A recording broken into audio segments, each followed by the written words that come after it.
Welcome to the Eclectic. Some cases do not resolve into answers.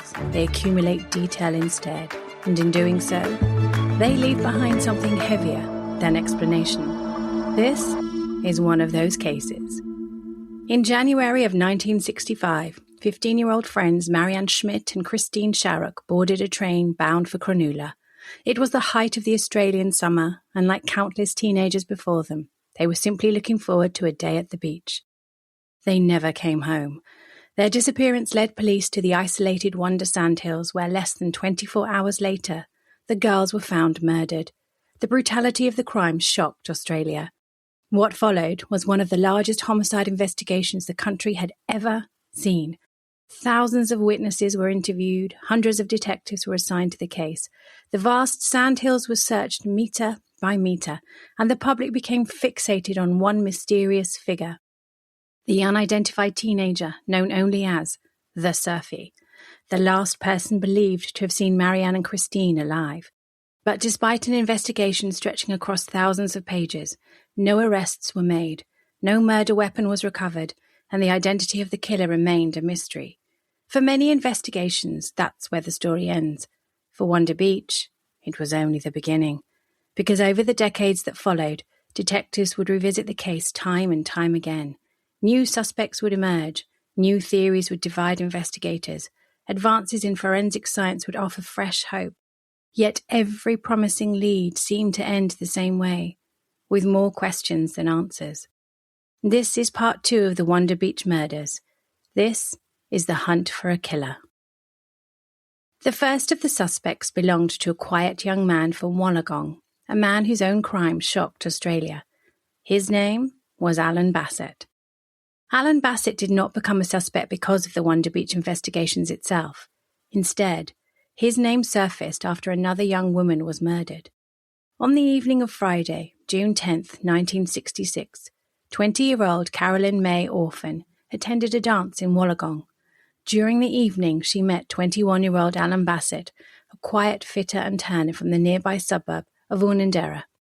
When the dance ended, Carolyn accepted Bassett's offer of a lift home. She never arrived.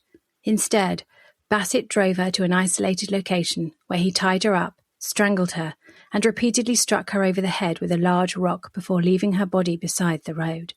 The brutality of the attack shocked investigators. Bassett was quickly identified and arrested, and while the evidence against him was overwhelming, his own explanation was baffling. He claimed he didn't know what had come over him. He insisted he had never intended to kill Carolyn, and pleaded to be found guilty of manslaughter rather than murder. For many, it was an impossible argument to accept. The violence inflicted upon Carolyn suggested a sustained and deliberate attack, not a momentary loss of control. Although Carolyn's murder differed in several important respects from the killings of Marianne Schmidt and Christine Sharrock, investigators couldn't ignore certain similarities. There was the sheer ferocity of the violence. There was the apparently motiveless nature of the attack. And there was the geography. Unsolved lay only minutes from the Piccadilly shopping arcade, where Wilhelmina Kruger had been murdered earlier that year, and less than an hour's drive from both Wanda Beach and Menai, where Anna Dowling-Cower's body had been found. It was enough for some detectives to begin asking whether they were looking at a man responsible for far more than a single murder. Further inquiries appeared to strengthen those suspicions. Investigators established that Bassett had been in the Cronulla area around the time Marianne and Christine were killed. It wasn't proof, but it was another piece of circumstantial evidence that refused to go away. One detective in particular became convinced he had found his man. His name was Seth Johnson. Johnson had worked on the Wanda Beach investigation and, over time, had become increasingly certain that Alan Bassett was responsible not only for Carolyn Orphan's murder, but also for the deaths of Marianne Schmidt, Christine Sharrock, Wilhelmina Kruger, and Anna Dowling-Cower. It became more than a working theory. It became an obsession. After Bassett's conviction, he was diagnosed with schizophrenia and transferred to the Morisset Psychiatric Hospital near Newcastle. Rather than letting the case go, Johnson visited him regularly. The detective hoped that persistence would eventually produce a confession. It never did. During one visit, Bassett presented Johnson with a painting he had completed while in hospital. At first, the detective paid little attention to it. It was simply another piece of artwork produced by a patient. But some time later, Johnson studied the painting more closely and became convinced it depicted the Wanda Beach crime scene. More importantly, he believed it contained a detail that only the killer could have known. What that supposed detail was has never been publicly revealed. Without knowing exactly what Johnson believed he had identified, it is impossible to independently assess the claim. Nevertheless, the painting only strengthened his conviction that Bassett was the man they had been searching for. Johnson eventually took this theory to the public. He spoke openly about his belief that Bassett was responsible for the Wanda Beach murders and even began writing a book outlining his conclusions. Not everyone shared his confidence. Many of his colleagues privately believed he had become too emotionally invested in the theory. After years spent chasing an unidentifiable killer, they felt Johnson had begun interpreting ordinary events as confirmation of what he already believed. In other words, they feared confirmation bias had replaced objective investigation. Before Johnson could complete his book, he was killed in an accident. With his death, many of the details underpinning his theory died with him. One person Johnson did persuade, however, was Alan Bassett's own father. In an extraordinary public statement, Bassett's father said he believed his son was responsible for the Wanda Beach murders and argued that he should never be released from custody. It was a remarkable position for any parent to take. Yet belief, however sincere, is not evidence. Alan Bassett consistently denied any involvement in the Wanda Beach murders. He admitted responsibility only for the murder of Carolyn Orpham. In 1995, after almost 3 decades in psychiatric detention, Bassett was released back into the community. 5 years later, he publicly offered to provide a DNA sample in an effort to eliminate himself from the Wanda Beach investigation once and for all. Whether the police accepted that offer has never been publicly confirmed. To this day, there is no forensic evidence linking Alan Bassett to the murders of Marianne and Christine. His proximity, the nature of his own crime, and Detective Johnson's unwavering belief continue to make him one of the most frequently discussed suspects. But suspicion alone has never been enough to solve the case. As the years passed, investigators continued to revisit the Wanda Beach murders whenever a violent offender emerged whose background appeared even remotely to fit the case. Most were eliminated quickly. A handful, however, remained subjects of debate. One of those men was Christopher Wilder. Unlike Alan Bassett, Wilder was never linked to the investigation because of a confession, a witness statement, or physical evidence. Instead, his name surfaced because of the man he would eventually become. In 1984, Wilder dominated headlines around the world after embarking on a series of murders across the United States. By then, he had become known as the Beauty Queen Killer, targeting young women by posing as a fashion photographer or a modelling scout. Following his death that same year, detectives in New South Wales began asking an obvious question. Could Christopher Wilder have started killing long before anyone realised? The possibility was worth exploring. Wilder had been born in Sydney in 1945, making him 19 years old when Marianne and Christine were murdered. He was living in New South Wales at the time. Physically, he also bore similarities to the description provided years earlier by Wolfgang Schmidt. None of those facts proved anything, but they were enough to justify another look. Investigators also examined Wilder's earlier criminal history. Long before the murders that made him internationally notorious, he had already come to the police attention for sexual offences. Those incidents demonstrated a willingness to target young women and use deception to isolate them. For detectives reviewing the Wanda Beach investigation, that pattern was impossible to ignore. What troubled investigators most was not any single offence. It was the consistency. Again and again, Wilder appeared to seek out vulnerable young women, often approaching them under an apparently harmless pretext before attempting to gain their trust. It was behaviour that echoed one of the enduring questions surrounding Wanda Beach. How had Marianne and Christine been persuaded to walk deeper into the sandhills? There were no signs that either girl had been forced there in front of witnesses. If the killer was a stranger, he had somehow managed to convince them to accompany him voluntarily. That possibility naturally caused detectives to look closely at offenders known for manipulation rather than outright abduction. As Wilder's background came under greater scrutiny, another detail emerged. In 1963, 2 years before the Wanda Beach murders, he had already been involved in a serious sexual offence in Sydney. Although the circumstances were different, investigators noted that violence towards women had appeared early in his life. It suggested that his offending had not suddenly begun in America. It had begun much earlier. Years later, after Wilder relocated to the United States, his criminal behaviour escalated dramatically. He cultivated the image of a successful businessman and amateur photographer, using charm and promises of modelling opportunities to gain the confidence of young women. When his crimes were finally uncovered in 1984, investigators across several American states began comparing notes. The resulting picture was one of an offender who had spent years perfecting methods of deception before his crimes escalated into murder. For Australian detectives, it inevitably raised another question. Had there been victims before the confirmed murders? Following Wilder's death during a confrontation with police in New Hampshire in April of 1984, New South Wales detectives reopened aspects of the Wanda Beach investigation. They compared timelines. They examined witness descriptions. They reviewed everything known about Wilder's movements during the mid-1960s. They also ensured that biological samples connected to Wilder were preserved.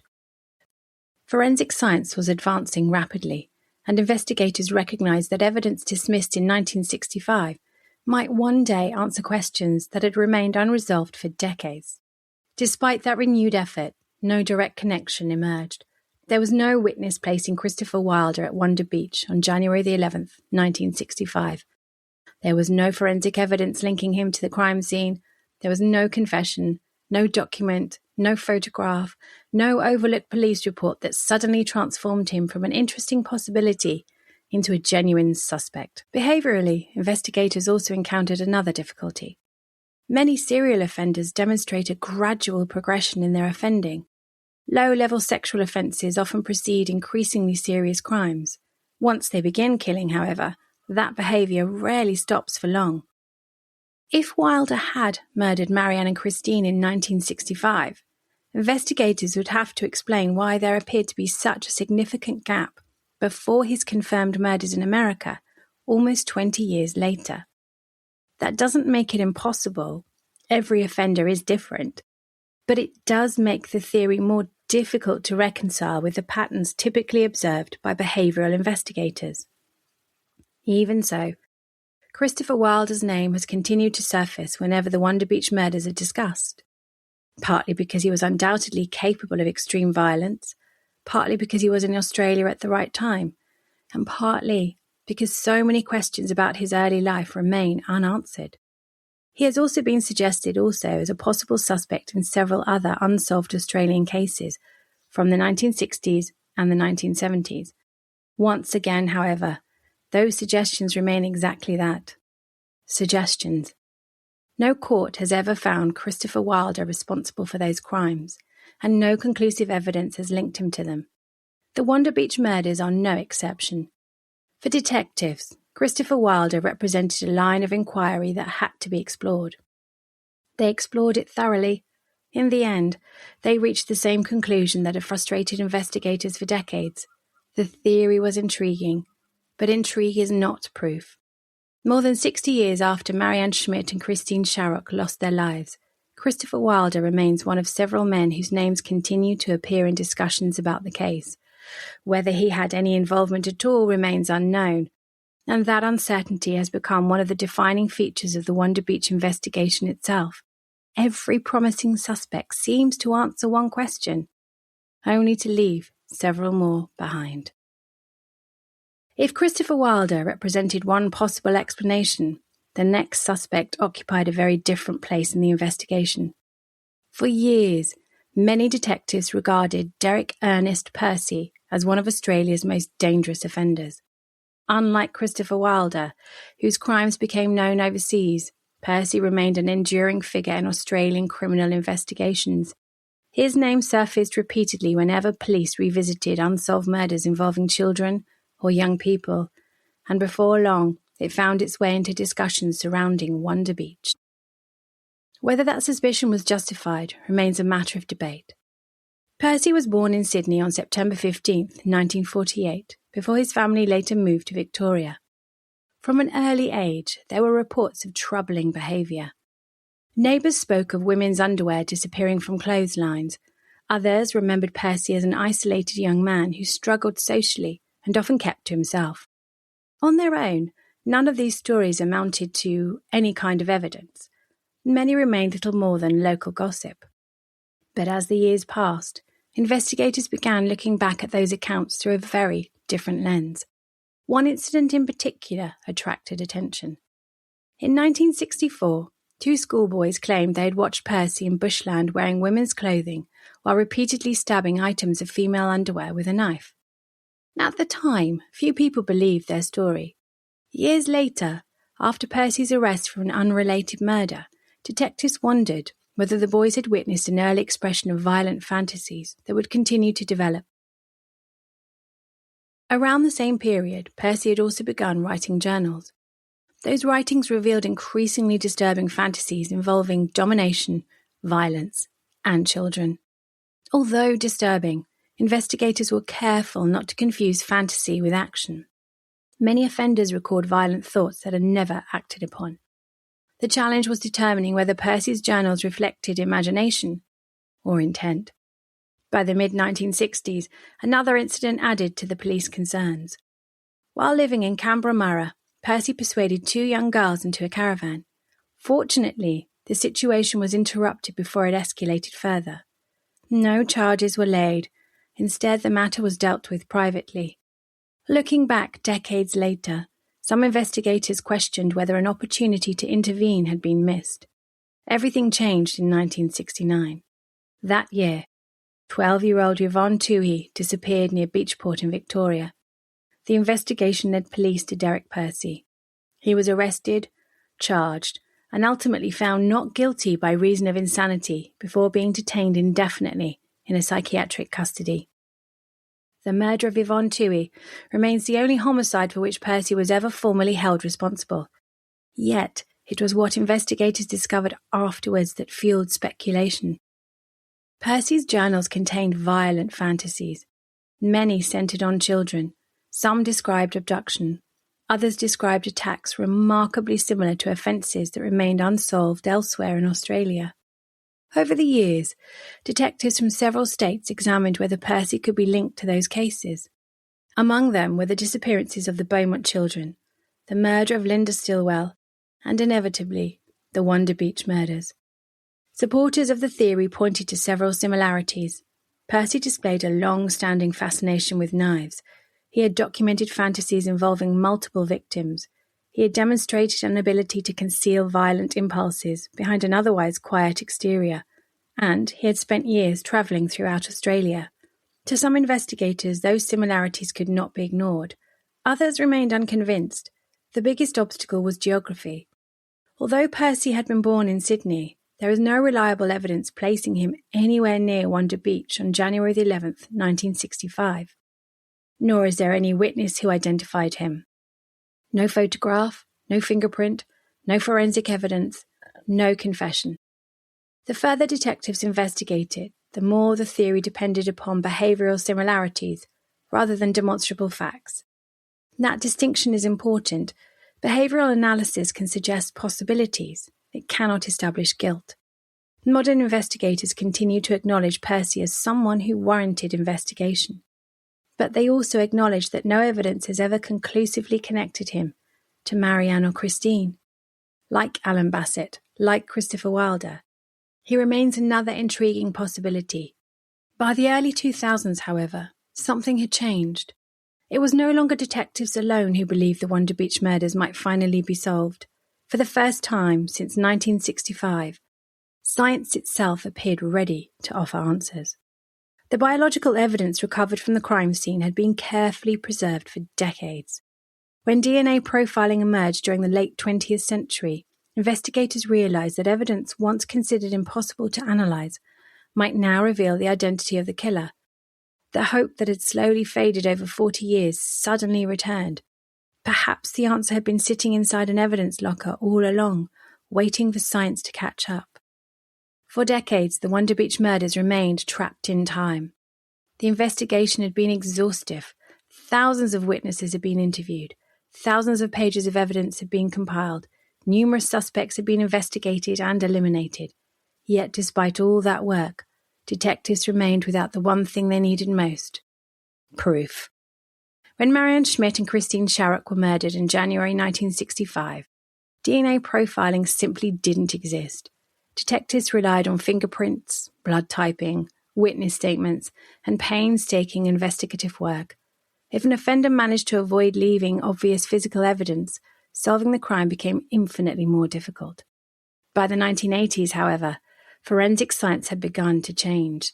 DNA profiling was transforming criminal investigations across the world, solving cases that had once appeared impossible.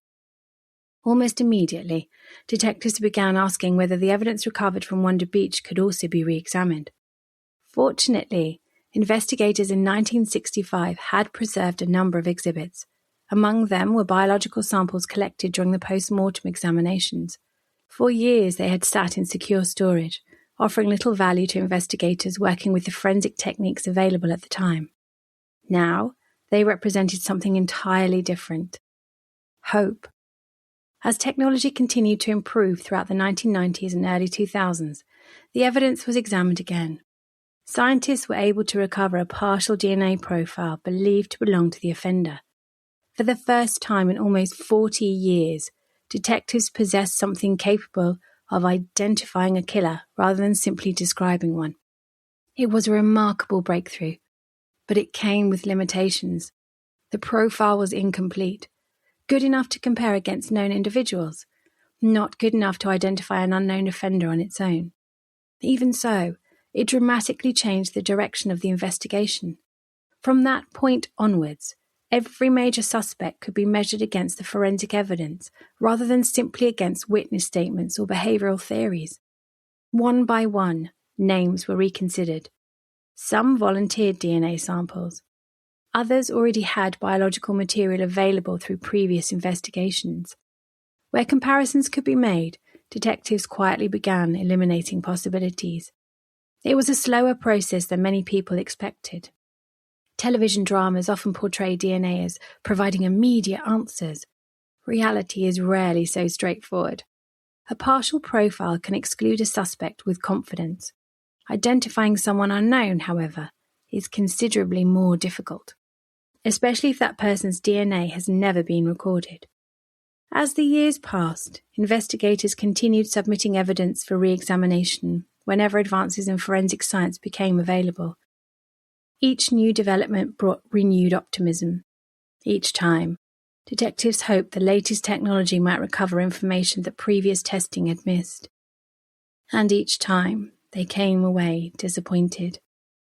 The DNA remained frustratingly incomplete, enough to keep the investigation alive, but not enough to finally solve it. Despite those setbacks, the case has never truly been closed. New South Wales Police continue to regard the Wanda Beach murders as an active investigation. Whenever new forensic techniques emerge, the evidence is reassessed. Whenever credible information is received, it is examined. The passage of time has never diminished the determination to identify the person responsible. More than 60 years have now passed since Marianne Schmidt and Christine Sharrock set out for what should have been nothing more than a summer's day at the beach. Many of the original detectives are gone. Witnesses have grown old. Some have died. The landscape itself has changed dramatically. Much of the Wanda Sandhills has disappeared beneath housing developments and industrial estates. Visitors today would struggle to recognise the isolated dunes that existed in 1965. The place where the murders occurred has, in many ways, vanished. The mystery has not. Every few years, the case returns to public attention. A new documentary, a newspaper feature, a podcast, a fresh forensic review. Each brings renewed hope that the answer may finally be close. Because history has shown that time alone does not prevent a murder from being solved. advances in science continue to rewrite what is possible. Cases once thought impossible have been solved after decades of silence. Families who believed they would never have answers have finally received them. There is no reason the Wanda Beach murders cannot one day join that list. Perhaps the person responsible has already died. Perhaps they lived an ordinary life, carrying a secret that nobody around them ever suspected. Or perhaps the crucial piece of evidence has been sitting quietly in an archive for decades, waiting for someone to recognize its significance. Whatever the truth may be, one fact remains unchanged. On January the 11th, 1965, two 15-year-old friends travelled to Cronulla, looking forward to a day at the beach. They never came home. Marianne Schmidt and Sharrock have now become part of Australian criminal history. But they were never supposed to be. They were daughters, they were sisters, they were schoolgirls with plans for the future. And while their names have become synonymous with one of Australia's most enduring unsolved mysteries, it is worth remembering that before they became victims, they were simply two ordinary teenagers enjoying the summer holidays. Their killer took far more than 2 lives that day. He stole answers from 2 families. He shattered a community's sense of safety, and he left behind a mystery that has endured for more than 6 decades. Somewhere, the truth still exists. Whether it lies in a forgotten witness statement, an overlooked piece of evidence, or advances in forensic science yet to come. The hope remains that one day, Marianne Schmidt and Sharrock will finally receive the justice that has eluded them for so long. Until then, Wanda Beach remains one of Australia's greatest unsolved mysteries. This has been The Eclectic. If you found this story compelling, please follow, rate, and share the show. It helps others discover these deep dives into the stranger corners of history. And if you have a family legend of your own, half truth, half ghost story, I'd love to hear it. This has been The Eclectic. Stay curious, stay questioning, and as always, stay eclectic.